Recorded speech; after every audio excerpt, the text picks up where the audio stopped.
Welcome back to day 362 of our Bible in a Year reading plan. Today we will be reading the last chapters of the book of Revelation, Revelations chapters 19 through 22. So let's dive into the Word of God. After this, I heard what sounded like a vast crowd in heaven shouting, "Praise the Lord! Salvation and glory and power belong to our God. His judgments are true and just. He has punished the great prostitute who corrupted the earth with her immorality. He has avenged the murder of his servants." And again their voices rang out, "Praise the Lord! The smoke from the city ascends forever and ever." Then the 24 elders and the four living beings fell down and worshiped God, who was sitting on the throne. They cried out, "Amen! Praise the Lord!" And from the throne came a voice that said, "Praise our God, all his servants, all who fear him, from the least to the greatest." Then I heard again what sounded like the shout of a vast crowd, or the roar of mighty ocean waves, or the crash of loud thunder. "Praise the Lord, for the Lord our God, the Almighty reigns. Let us be glad and rejoice, and let us give honor to him. For the time has come for the wedding feast of the Lamb, and his bride has prepared herself. She has been given the finest of pure white linen to wear, for the fine linen represents the good deeds of God's holy people." And the angel said to me, "Write this: Blessed are those who are invited to the wedding feast of the Lamb." And he added, "These are true words that come from God." Then I fell down at his feet to worship him. But he said, "No, don't worship me. I am a servant of God, just like you and your brothers and sisters who testify about their faith in Jesus. Worship only God. For the essence of prophecy is to give a clear witness for Jesus." Then I saw heaven open, and a white horse was standing there. Its rider was named Faithful and True, for he judges fairly and wages a righteous war. His eyes were like flames of fire, and on his head were many crowns. A name was written on him that no one understood except himself. He wore a robe dipped in blood, and his title was the Word of God. The armies of heaven, dressed in the finest of pure white linen, followed him on white horses. From his mouth came a sharp sword to strike down the nations. He will rule them with an iron rod. He will release the fierce wrath of God, the Almighty, like juice flowing from a winepress.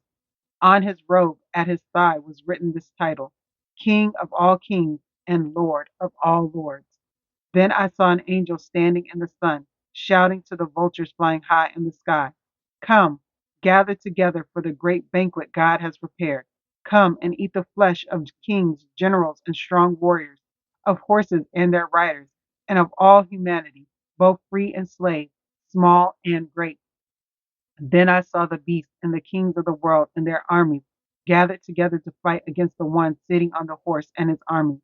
And the beast was captured, and with him the false prophet, who did mighty miracles on behalf of the beast, miracles that deceived all who had accepted the mark of the beast and who worshipped his statue. Both the beast and his false prophet were thrown alive into the fiery lake of burning sulfur.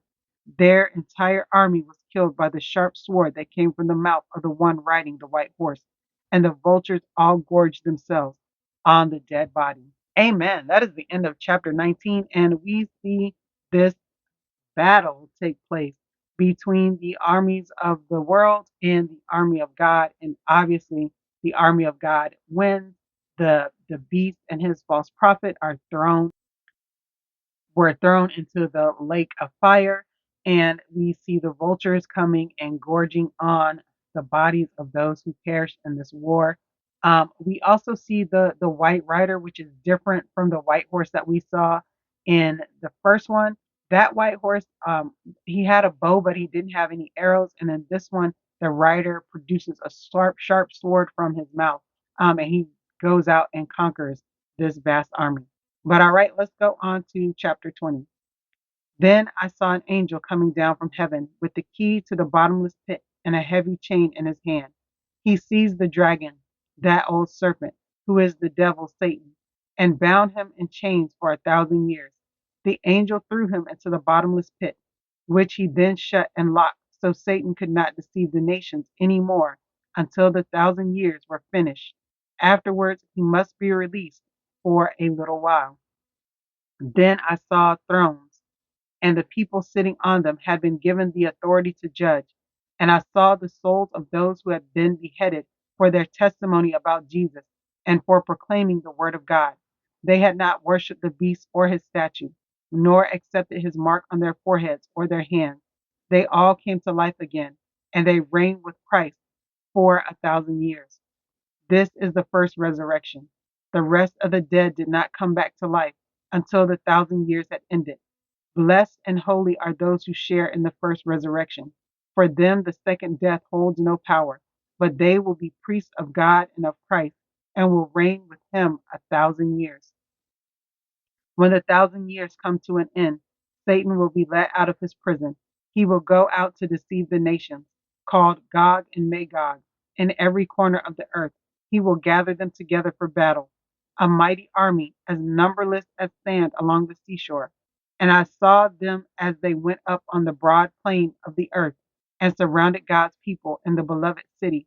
But fire from heaven came down on the attacking armies and consumed them. Then the devil, who had deceived them, was thrown into the fiery lake of burning sulphur, joining the beast and the false prophet. There they will be tormented day and night forever and ever. And I saw a great white throne and the one sitting on it.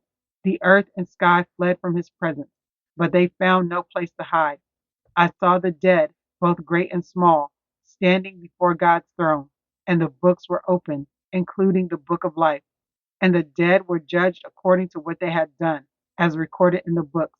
The sea gave up its dead, and death and the grave gave up their dead, and all were judged according to their deeds. Then death and the grave were thrown into the lake of fire. This lake of fire is the second death, and anyone whose name was not found recorded in the book of life was thrown into the lake of fire.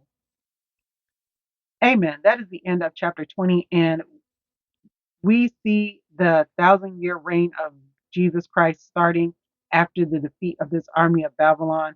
Um, Satan is thrown into the bottomless pit so that he cannot influence people, he cannot cause people to sin and cause rebellion. And then at the end of the 1,000 years, he's released to go out and to deceive the nations. And apparently his deception works because you have this great army come against Jesus and his followers, and they are swiftly defeated and thrown into the fiery furnace. And then we see the final white throne judgment taking place. But all right, let's go on to chapter 21. Then I saw a new heaven and a new earth, for the old heaven and the old earth had disappeared, and the sea was also gone. And I saw the holy city, the new Jerusalem, coming down from God out of heaven, like a bride beautifully dressed for her husband.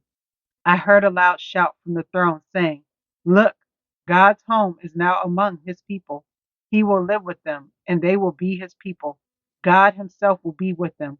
He will wipe every tear from their eyes, and there will be no more death or sorrow or crying or pain. All these things are gone forever." And the one sitting on the throne said, "Look, I am making everything new." And then he said to me, "Write this down, for what I tell you is trustworthy and true." And he also said, "It is finished. I am the Alpha and the Omega, the beginning and the end. To all who are thirsty, I will give freely from the springs of the water of life. All who are victorious will inherit all these blessings, and I will be their God, and they will be my children. But cowards, unbelievers, the corrupt, murderers, the immoral, those who practice witchcraft, idol worshippers, and all liars, their fate is in the fiery lake of burning sulphur. This is the second death." Then one of the seven angels who held the seven bowls containing the seven last plagues came and said to me, "Come with me. I will show you the bride, the wife of the Lamb." So he took me in the spirit to a great high mountain, and he showed me the holy city, Jerusalem, descending out of heaven from God. It shone with the glory of God and sparkled like a precious stone, like jasper as clear as crystal. The city wall was broad and high, with 12 gates guarded by 12 angels, and the names of the 12 tribes of Israel were written on the gates. There were 3 gates on each side: east, north, south, and west. The wall of the city had 12 foundation stones, and on them were written the names of the 12 apostles of the Lamb. The angel who talked to me held in his hand a gold measuring stick to measure the city, its gates, and its wall. When he measured it, he found it was a square, as wide as it was long. In fact, its length and width and height were each 1,400 miles. Then he measured the walls and found them to be 216 feet thick, according to the human standard used by the angel. The wall was made of jasper, and the city was pure gold, as clear as glass. The wall of the city was built on foundation stones inlaid with 12 precious stones. The first was jasper, the second sapphire, the third agate, the fourth emerald, the fifth onyx, the sixth carnelian, the seventh chrysolite, the eighth beryl, the ninth topaz, the 10th chrysoprase, the 11th jacinth, and 12th amethyst. The 12 gates were made of pearls, each gate from a single pearl, and the main street was pure gold, as clear as glass. I saw no temple in the city, for the Lord God Almighty and the Lamb are its temple, and the city has no need of sun or moon, for the glory of God illuminates the city, and the Lamb is its light. The nations will walk in its light, and the kings of the world will enter the city in all their glory. Its gates will never be closed at the end of the day, because there is no night there. And all the nations will bring their glory and honor into the city. Nothing evil will be allowed to enter, nor anyone who practices shameful idolatry and dishonesty, but only those whose names are written in the Lamb's book of life. Amen. That is the end of chapter 21. And we see a description of the New Jerusalem and how there's 12 foundation stones, there's 12 gates. Um, and the you have and this is all representative of the 12 tribes of Israel and the 12 apostles of Jesus Christ. And then we see that because God is actually going to dwell there, there will be no night or day in this place.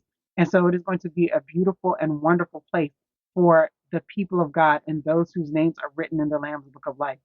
But all right, let's go on to the final chapter of the Bible, chapter 22 of Revelation. Then the angel showed me a river with the water of life, clear as crystal, flowing from the throne of God and of the Lamb. It flowed down the center of the main street. On each side of the river grew a tree of life, bearing 12 crops of fruit, with a fresh crop each month.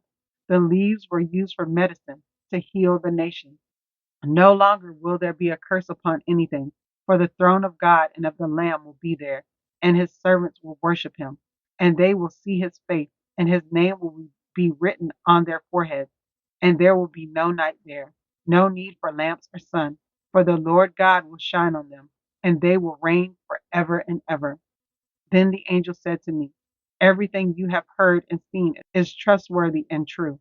The Lord God, who inspires his prophets, has sent his angel to tell his servants what will happen soon. Look, I am coming soon. Blessed are those who obey the words of prophecy written in this book. I, John, am the one who heard and saw all these things. And when I heard and saw them, I fell down to worship at the feet of the angel who showed them to me. But he said, no, don't worship me. I am a servant of God, just like you and your brothers the prophets, as well as all who obey what is written in this book. Worship only God. Then he instructed me, do not seal up the prophetic words in this book, for the time is near. Let the one who is doing harm continue to do harm. Let the one who is vile continue to be vile. Let the one who is righteous continue to live righteously. Let the one who is holy continue to be holy. Look, I am coming soon, bringing my reward with me to repay all people according to their deeds. I am the Alpha and the Omega, the first and the last, the beginning and the end. Blessed are those who wash their robes. They will be permitted to enter through the gates of the city and eat the fruit from the tree of life. Outside the city are the dogs, the sorcerers, the sexually immoral, the murderers, the idol worshippers, and all who love to live a lie. I, Jesus, have sent my angel to give you this message for the churches. I am both the source of David and the heir to his throne. I am the bright and morning star. The Spirit and the bride say, come. Let anyone who hears this say, come. Let anyone who is thirsty come. Let anyone who desires drink freely from the water of life.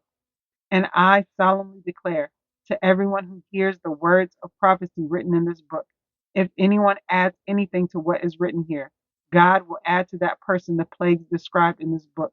And if anyone removes any of the words from this book of prophecy, God will remove that person's share in the tree of life and in the holy city that are described in this book.